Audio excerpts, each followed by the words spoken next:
The Londonpreneur Show with Michelle Carter. Welcome to another episode of The Londonpreneur Show, where we interview a new entrepreneur every Monday and Friday. Today I have the lovely Renee Francis, who wrote a book called A Visit from the Goodnight Fairy. Welcome, Renee. Thank you for having me. So my first question for everyone is, what gets you out of bed in the morning? My children get me out of bed in the morning, literally and figuratively. They are my constant inspiration. But the reason that I wrote my Goodnight Fairy book series is because they were incessantly waking me up throughout the night. Right. And so A Visit from the Goodnight Fairy, this book right here, I wrote when my daughter Olivia was having trouble sleeping through the night on her own and was out of bed about 5 or 6 times throughout the night. Okay. And that seemed to be a problem for myself and several of my friends who had toddlers of the same age. And so I rewarded Olivia with a visit from the Goodnight Fairy, telling her that the fairy would watch over her, make sure that she's safe and well and warm and protected. But also, she took notice if Olivia was trying her best to stay in her bed throughout the night on her own. And if she successfully completed that milestone, she might receive a gift from the Goodnight Fairy. And that reward worked really well for Olivia.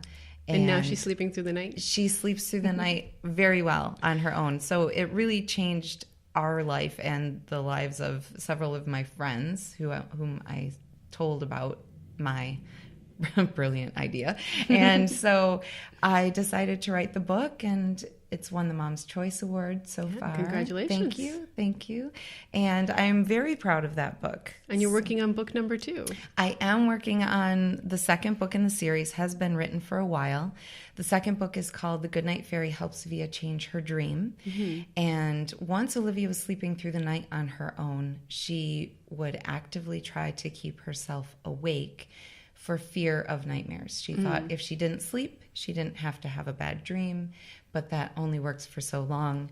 And so I told her about the psychological phenomenon that is lucid dreaming. Yep.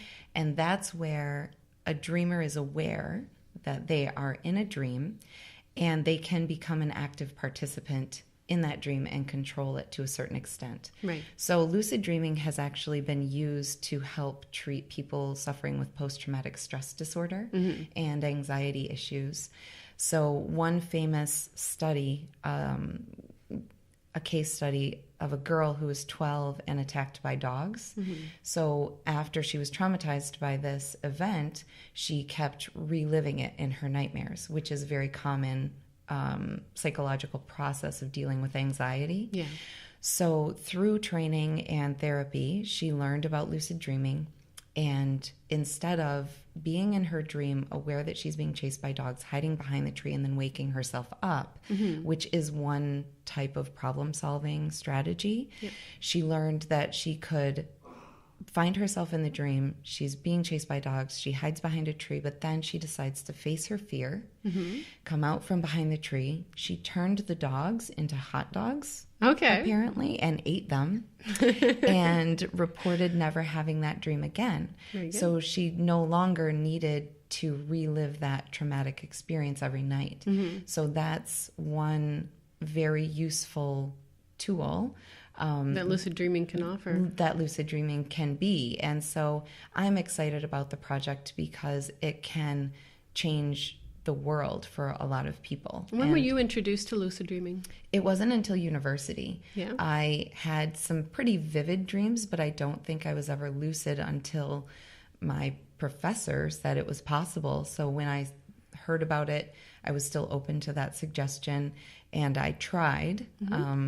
And succeeded, then forgot about it. When I moved on to the next chapter, I think, I just sort of left lucid dreaming behind until my daughter was suffering with nightmares and I remembered about it. And so I think that my book will be very useful for a lot of families, children in particular.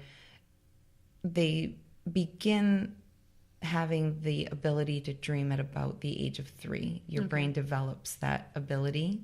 And So if that experience might be a little scary, children are inundated with all sorts of things that might bring fear to them. Yeah. And so if we tell them that they have control over their entire world while they're asleep, this is a very empowering idea for children, and it will carry over into their real world. Nightmares don't turn into night terrors. Right. Well, night terrors are a slightly different phenomenon, and I'm still learning the difference. From what I understand, they happen in a different stage of sleep, and so I would have to do more research on that. But I know that with nightmares, you can definitely find yourself in a position where you can face your fear.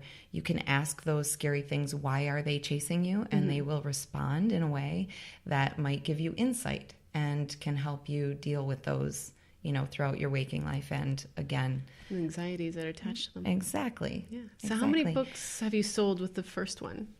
That's a tricky question. I've sold a few hundred, but I am hard pressed to find the data from Amazon.ca where my book is available. I can check Amazon.com and see my numbers in the States, but I only get my information quarterly from my publisher. Okay. So I would say a few hundred is a safe guesstimate. But my my book is available in Barnes & Noble, Amazon.com, .ca, .uk, globally that way, but also in Chapters Indigo and some other brick and mortar. So how did you start down that publishing path? How did you get started, or what was the first thing you did? Well, I did my research. I looked into some self-publishing route and found a publisher that I was comfortable with. I am self-published for my first book, and I'm pretty happy with my publisher. Not to say that I wouldn't jump at the chance of being taken on by a major house. Publishing company. Right, that would be fantastic because, of course, they would help with marketing and promotions, but I'm pretty happy with the way that things are going. I have a lot of control over the way that things look and the way that they are produced. And so I can't complain going the vanity press route. Yeah. So talking about marketing strategies, you've decided to go on the Kickstarter route to publish your second book. Yes. And that, I think, is helping to create a buzz about my first book and the second book, knowing the audience and sort of focusing on people who are already familiar with the field of lucid dreaming. I'm hoping to get their support and grow the next generation of lucid dreamers. So my hope is that we can use lucid dreaming to help children become more in touch with their subconscious and understand themselves better as they grow in their skill set that comes along with lucid dreaming. So there are Buddhist monks who practice lucid dreaming, and while they are lucid in their dreams, they actually go into a meditative state, which is, to me, kind of mind-blowing. And I'm just happy to be able to maybe flutter along, occasionally in a dream. But Absolutely. So your Kickstarter campaign's goal is to raise $12,000. Yes. And when's the date that ends? May 15th. May 15th. So in a very short while, I will find out whether my Kickstarter campaign is successful.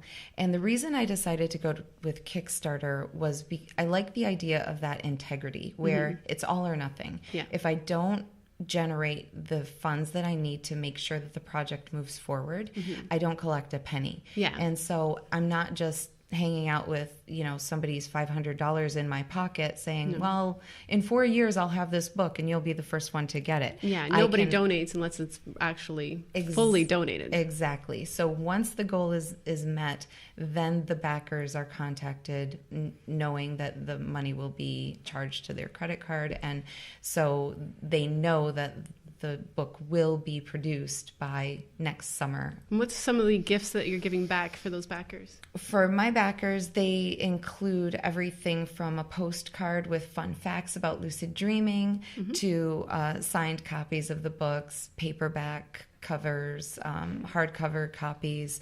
I'm having some of my mompreneur friends create stuffed animals, character stuffies for me. Wow.